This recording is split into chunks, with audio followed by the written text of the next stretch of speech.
Makanya kita yang kalau di PKS itu kita munculkan yang pertama itu ada Mas Sugeng Rianto, ini wakil ketua DPRD Kota Solo ini, ketua DPD periode 2010 yang kemarin. Terus kemudian saya sendiri.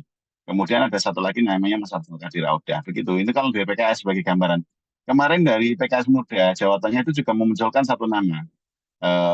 Apa namanya? Saiful Haq Mayasi itu. Itu salah satu kader Solo juga. Kemarin beliau bertarung di eh, pileg kemarin di provinsi Dapil Pati, gitu, Dapil Pati. Tapi kebetulan belum memenuhi kurang sedikit untuk jadi suara, belum jadi. Jadi ada empat kalau yang nama dari PKS yang udah muncul.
Baik, Ya. Assalamualaikum warahmatullahi wabarakatuh. Waalaikumsalam warahmatullahi wabarakatuh. Bersama saya Bambang Sadono di kanal Inspirasi Jawa Tengah. Mudah-mudahan kanal ini selalu bisa memberi inspirasi, motivasi, dan edukasi. Kami sudah mempersiapkan beberapa video wawancara untuk ikut memantau pelaksanaan pilkada serentak, termasuk pemilihan wali kota dan wakil wali kota Surakarta periode 2024-2029. Saat ini saya sudah bersama dengan salah seorang tokoh di Kota Solo, yaitu Bapak Daryono, Ketua DPD PKS Kota Solo. Apa kabar Pak Daryono? Alhamdulillah baik Pak Bambang. Matur nuwun. Ya, yeah. Pak Daryono ini lahir di Cilacap 13 Desember 1977, menyelesaikan S1 Teknik Sipil di UNS Surakarta, kemudian terjun di dunia politik sejak 1998, bergabung dengan PKS dan struktural di DPW PKS Jawa Tengah, kemudian menjadi Sekretaris Umum DPD PKS Solo, dan saat ini menjadi Ketua DPD PKS Surakarta. Nah, supaya bisa lebih lengkap, lebih jelas, walaupun singkat, mungkin Pak Daryono bisa menceritakan sendiri perjalanan karirnya selama ini sampai saat ini. Moga Pak. Ya, terima kasih Pak Bambang Sadono. Ya, terima kasih. Alhamdulillah. Saya ini aslinya dari Cilacap, Pak Bambang. Kuliah di Solo, masuk Solo itu 1995. Kemudian ketika PK, waktu itu PK ya, deklarasi di 98 itu saya langsung masuk di kepengurusan DPD PK Kota Solo waktu itu. Dari 98 sampai tahun 2002 itu saya sudah, jadi pemilu 99 saya sudah dibantu di DPD PK Kota Solo. Kemudian 2002 itu karena PK tidak lolos ET, kemudian ada PKS. Nah, di 2002 saya masuk di PKS di bidang kepemudaan sampai 2005. 2005 itu saya eh, jadi pengurus di wilayah di DPW Jawa Tengah, di Sekretaris Bidang Kesra, lanjut sampai 2015. Jadi dari 2005 sampai 2015 saya di DPW, 2015 saya balik ke Solo lagi jadi sekretaris DPD, kemudian 2020 kemarin saya jadi ketua DPD. Singkatnya begitu. Jadi dari semenjak jadi mahasiswa, karena saya lulus kuliah itu 2002. 2002 itu saya baru kuliah, Pak Bambang. Baik, Pak Daryono, mungkin bisa diceritakan hasil pileg di Solo, terutama untuk PKS hasil pileg 2024, dan proyeksinya untuk pelaksanaan pilkada Pilwakot di Kota Solo seperti apa kira-kira? Eh, untuk legislatif kemarin, alhamdulillah ya, walaupun belum sesuai dengan target karena PKS Solo targetnya itu 10 kursi ya. Kita kemarin baru mencapai 7 kursi, naik 2 kursi dari 2019 kemarin ya. Naik 2 kursi. Salah satu amanat musda itu kan kita mencalonkan wali kota atau wakil wali kota begitu. Karena ini kita belum bisa menyentuh batas minimum pencalonan ya. Kalau mengapa kita targetkan 10 kursi karena itu biar bisa mencalonkan wali kota atau wakil wali kota secara mandiri. Tapi karena belum berarti kita berusaha nanti untuk menjalin komunikasi dengan partai-partai lain untuk membuat koalisi dalam rangka pencalonan wali kota dan wakil wali kota Kota Surakarta ini. Ya kita sampai detik ini masih membuka komunikasi dengan seluruh partai politik di Kota Solo. Dalam hal ini ya semua partai yang mempunyai wakil di DPRD Kota Surakarta. Kita membuka komunikasi. Gitu.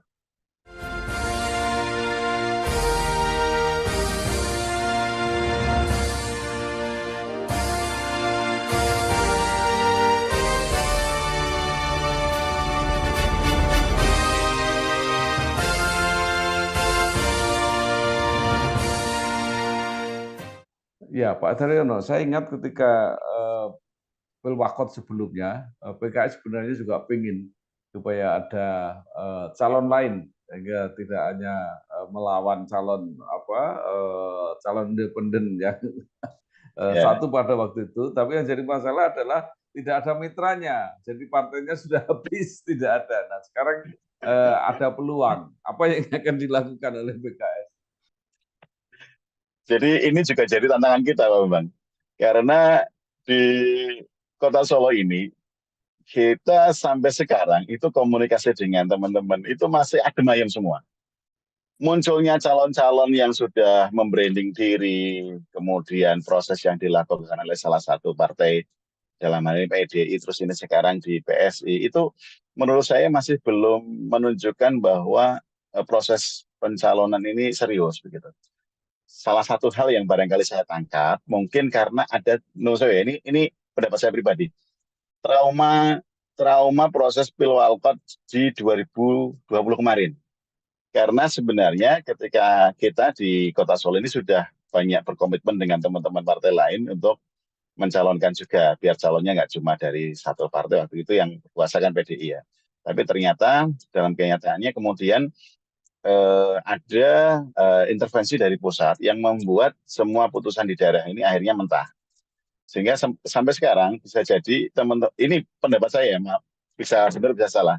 Bisa jadi itu teman-teman partai lain itu masih wait and see, ini arahan dari pusat seperti apa begitu. Mungkin itu Pak Bambang kalau di Solo itu.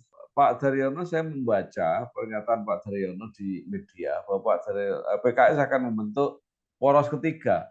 Nah, itu berarti poros 1 dan poros 2-nya sudah ada. Itu estimasinya seperti apa? Eh, ini bacaan saja ya Pak Bambang. Jadi poros 1 ya otomatis dari partai pemenang dalam hal ini PDI. PDI karena 20 kursi itu bisa mencalonkan secara mandiri. Poros kedua kita melihat dari Pilpres kemarin, poros kedua ya apa namanya yang didukung oleh eh, wali kota saat ini dalam ini Mas Gibran yang kemudian menjadi wakil presiden.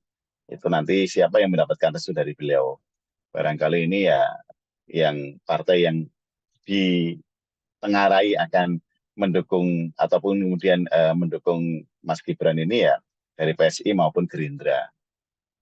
Nah, poros ketiga inilah yang kemudian kita ketika misalnya dua poros ini kita agak ada kendala komunikasi, maka PKS juga masih berusaha untuk membuat poros ketiga menjadi poros alternatif ya atau poros tengah lah gitu, supaya tidak hanya ada dua pilihan saja gitu.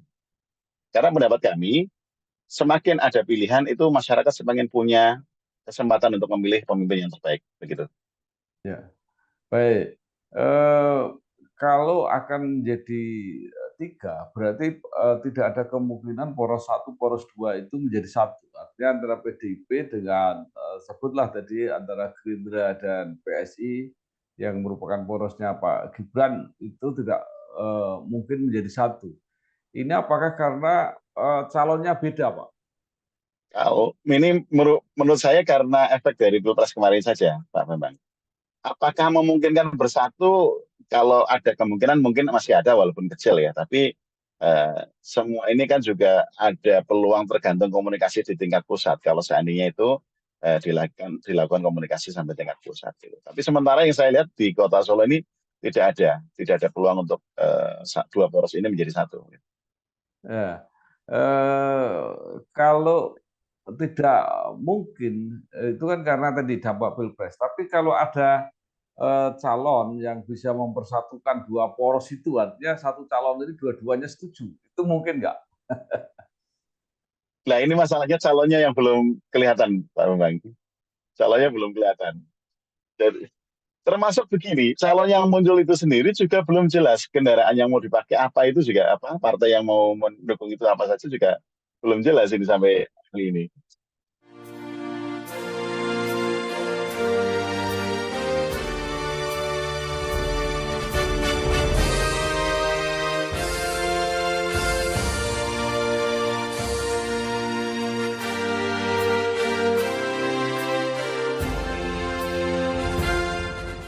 Ya, baik. Nah, seandainya di luar poros itu, Pak Daryono dengan partai-partai lain berhasil membentuk poros baru, itu orangnya siapa, Pak?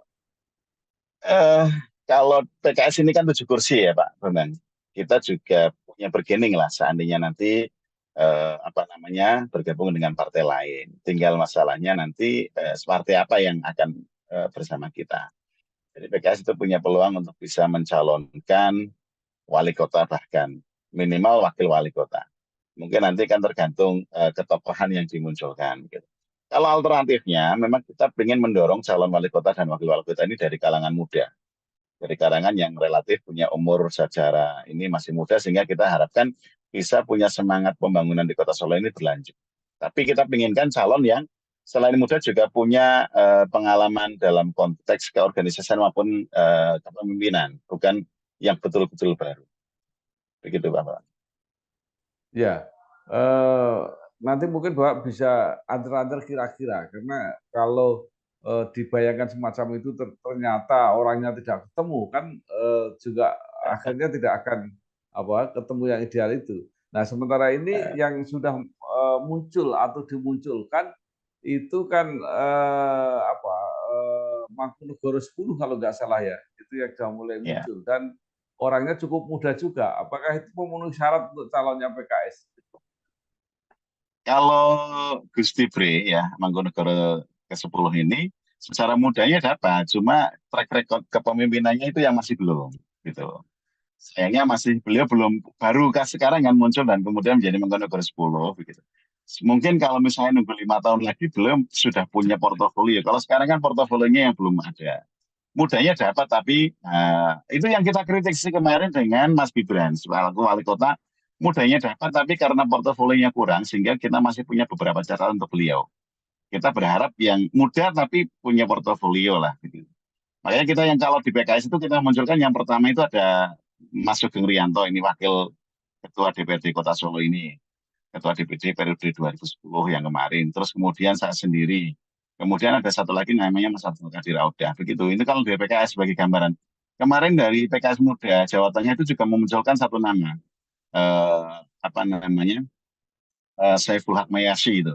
Itu salah satu kader Solo juga. Kemarin beliau bertarung di eh, pileg kemarin di provinsi Dapil Pati, gitu, Dapil Pati. Tapi kebetulan belum memenuhi kurang sedikit untuk jadi suara, belum jadi. Jadi ada 4 kalau yang nama dari PKS yang sudah muncul. Baik, tadi yang diusulkan itu Sugeng Rianto, kemudian Pak Daryono, Pak Saifullah, satunya siapa, Pak? Saiful Haq Mayasi sama Abdul Qadir Audah. Dari 4 orang ini, 3 orang itu basicnya pengusaha. Pak Sugeng saja yang wakil ketua DPRD beliau basicnya. Kalau yang 3 saya, Mas Abdul Qadir Auda sama Mas Saiful Haq Mayasi ini semuanya basisnya pengusaha profesional. Ya. Ya, baik. Pak Sugeng ini dari PKS juga, Pak? PKS, Wakil Ketua DPRD Kota Solo sekarang. Baik, Jabatannya Wakil ya, Ketua beliau. ya, baik. ada survei yang menunjukkan bahwa 42% kalau tidak salah masyarakat Solo mengendaki wakilnya pengusaha. Tapi itu nanti kita bahas sebentar. Saya mau tanya dulu, karena kan ada ketentuan kalau terpilih menjadi anggota dewan, kalau mau nyalon itu harus mundur. Nah ini nanti Pak Sugeng kira-kira seperti apa?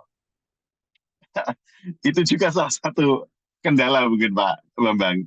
Kendala kita karena memang aturan perundangannya begitu ya. Bahkan beberapa saya komunikasi dengan teman-teman ketua partai yang jadi anggota dewan juga begitu. Itu salah satu yang menghambat eh, mereka mau maju di pilkada ini ya karena itu harus mundur jadi dari anggota legislatif begitu. Jadi ini jadi salah satu kendala. Makanya ini baru komunikasi kita baru intensifkan lah begitu. Barangkali yang nanti ketika kita maju mungkin perlu garansi bagaimana pemenangan dan peluangnya. Begitu Pak Bambang.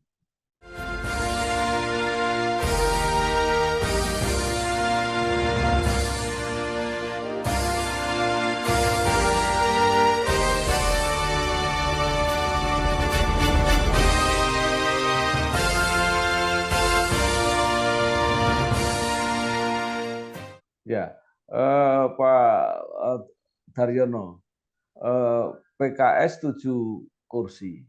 Jadi kalau koalisinya dengan partai yang suaranya di bawah, karena 3 kursi aja sudah cukup kan, itu berarti fatsumnya jadi wali kota. Nah, Ya. tetapi kalau dengan partai yang lebih besar, mungkin bisa wakil wali kota. Nah, pertanyaannya begini, kalau walaupun partai itu nanti partai kecil-kecil yang bergabung, tapi mendukung tokoh dari luar yang sama-sama diusung, nanti mungkin PKS atau jadi wakil tidak jadi wali kota, itu mungkin nggak Pak Daryono? Mungkin sekali Pak Bambang. Kami itu istilahnya objektif saja nanti. Objektif dalam konteks kita tidak berpegang satu parameter bahwa hanya kursi saja. Ada faktor-faktor lain yang mungkin nanti dibahas dalam konteks fit and proper test yang kita lakukan bareng-bareng ketika kita koalisi dengan partai lain. Bahkan mungkin misalnya calonnya itu secara secara afiliasi mungkin dianggap bukan perwakilan dari PKS pun kita juga nggak ada masalah. Gitu.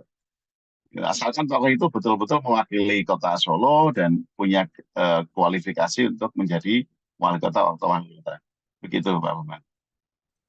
Eh, Baik, jadi sebagai calon selain kualifikasi, itu kan syarat kemungkinan keterpilihannya itu yang Betul. nomor satu, kira-kira kan gitu. Ya. Nah, Betul, betul, betul. bagaimana cara cara mengukur PKS itu? Kalau beberapa partai menyatakan bahwa mereka akan mengukur dari survei, jadi calon-calon itu yang surveinya paling tinggi yang akan didorong. Nah, bagaimana PKS akan menentukan? Kalau kami ini langkah-langkah di PKS di internal kita ada semacam penjaringan. Jadi kita ke kader itu semacam survei internal untuk memunculkan siapa nama yang nanti layak untuk kita usung jadi calon wali kota dan wakil wali kota. Sehingga diharapkan nama ini betul-betul mewakili PKS dan kader-kader PKS konstituen kita. Kemudian itulah yang nanti akan kita bawa. Sementara barangkali yang kita sebutkan tadi itu secara umum hanya pendapat struktural. Kita belum, karena proses untuk penjaringan ini masih kita jalankan sampai nanti mungkin awal Mei, Pak Bambang. Awal Mei nanti nama-nama yang muncul baik dari internal kader PKS maupun tokoh-tokoh masyarakat di Kota Solo ini, kalau sudah muncul nanti kita akan komunikasikan kepada beliau-beliau ini dan kita sampaikan ke beliau bahwa ini loh ada dari kita, dari teman-teman PKS ini memunculkan nama jenengan untuk disusun jadi wali kota atau wali kota bagaimana dan seterusnya. Dan itu juga yang akan kita bawa ke koalisi, ke partai-partai lain untuk kita komunikasikan seperti apa pendapat mereka ketika ada nama ini yang jadi kita calonkan. Kalau sepakat berarti kita langsungkan, kalau nggak sepakat nanti kita barangkali alternatif dari teman-teman partai lain seperti apa. Kita diskusikan. Intinya kita punya panduan juga, punya pijakan untuk melangkah yang lebih baik untuk menuju Pilkada 2024 ini. Kalau Pak Daryono sendiri 2024 ini terpilih anggota DPRD atau tidak, Pak? Ya, saya terpilih anggota DPRD Kota Solo, Pak Bambang, Iya. dari Dapil Oh, 3. maka itu. Jadi itu termasuk yang menimbang-nimbang. Iya betul. Karena pendaftaran itu setahu saya timeline pilkada itu kan Agustus ya. Pelantikan Alek yang baru juga, DPRD juga Agustus. Jadi baru habis pelantikan langsung mengundurkan diri untuk dicalonkan itu kalau nanti misalnya serius untuk pilkada begitu. Halo guys, sekarang cuma dengan satu jari, semua urusan listrik langsung beres, res. Ini dia, PLN Mobile. Kalau cuma gangguan aja sih, nggak usah panik. Tinggal tap menu pengaduan, cus petugas PLN-nya langsung datang. Atau mau isi token, pasang listrik baru, atau mau ubah daya, atau cek hitungan listrik. Urusan listrik serahin aja ke PLN Mobile. Ya, nah Pak Daryono itu menyatakan bahwa PKS firm ingin menambah calon, jadi tidak mungkin bergabung dengan kira-kira partai yang akan mendirikan koalisi sendiri, baik itu PDIP maupun apa gabungan Gerindra maupun PKS.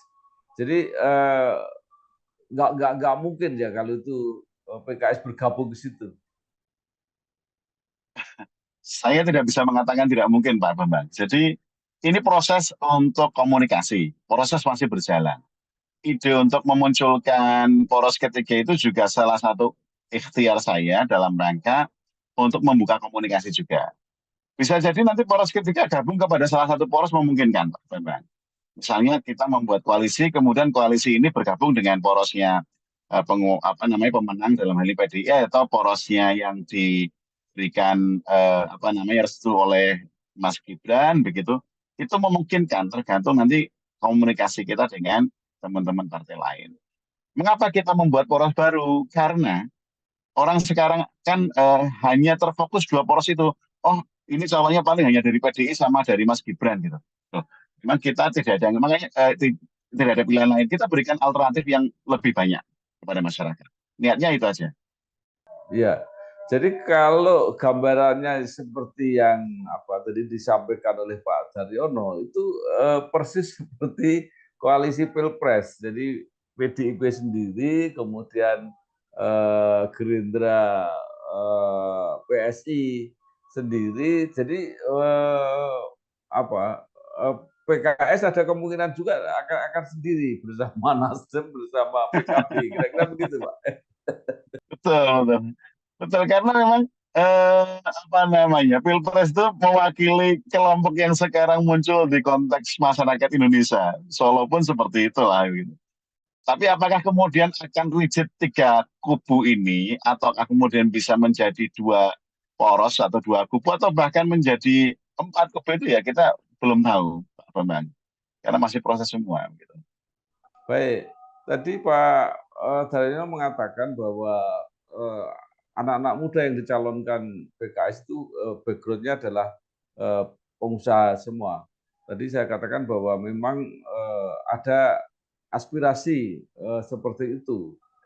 Nah, tapi beberapa pengusaha di Solo juga sudah mulai bersiap-siap menyatakan akan berpartisipasi. Nah, itu Pak Daryono melihat itu nggak? Atau mungkin nggak begitu cocok karena usianya mungkin lebih senior. Ya tadi, dua syarat ini menurut saya mutlak ya. Jadi kita memang mensepakati ketika masyarakat ingin dari kalangan pengusaha sebagai calon wali kota atau wakil wali kota. Yang kedua, kita masyarakat muda-muda ini mungkin lebih prospeknya itu umurnya spernya ya di bawah 50 lah menurut saya. Di bawah 50 tahun begitu. Itu masih masuk kategori muda. Eh, Kemudian yang ada sekarang ini kan calon yang muncul kan Stibre itu juga sangat muda malah beliau di bawah 30 setahu saya. Terus ada lagi Mbak Astrid itu juga di bawah 40 malah ya. Yang muncul yang berikutnya lagi yang kemarin mendaftar ke PDI itu sebagian besar itu sudah di atas 40 tahun itu malah tidak ada yang di bawah 40 gitu dari PDIP. Tapi kita juga kurang tahu karena proses di PDIP sendiri kan masih cukup panjang ya. Kita mana yang dipilih oleh teman-teman PDI itu kita juga belum paham.